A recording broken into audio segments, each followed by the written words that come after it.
Түркістан облысы Жетісай ауданы Жетісай қаласының номер 7 Тұра мектеп гимназия коммуналдық мемлекеттік мекемесінің 7-ші А сынып оқушысы Жұмабекова Айдана. Елімізде болып жатқан төтенше оқиғаларға байланысты үйде құрып отырмай қашықтықтан оқытудан ақындардың түрлі өлең шумақтарын, аңыз әңгімелерін, ертегілерін оқып, уақытымды өткізіп отырмын. Абай Құнанбаевтың «Өлең сөздің патшасы сөз сарасы» атты өлең шумағын оқып берейін. Өлең сөздің патшасы сөз сарасы, қиыннан қиыстырар ерданасы. Тілге жеңіл, жүрекке жылы тиіп, тептегі жұмыр келсін айналасы. Бөтен сөзбен былғанса сөз сарасы, ол ақынның білімсіз бейшарасы. Айтушы мен тыңдаушы көбі надан, бұл жұрттың сөз танылмас бір парасы. Әуелі хаят хадис сөздің басы, қосарлы бейіт мысал келді арасы.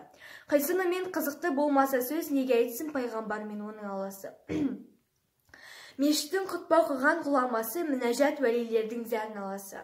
Бір сөзбен бір сөзіне қиыстырар әрбірі келгенше өз шамасы. Өлеңге әркімнің ақ бар таласы, сонда да солардың бар таңдамасы. Іші алтын сырты күміс сөз жақсысын қазақтың келістірер қай баласы.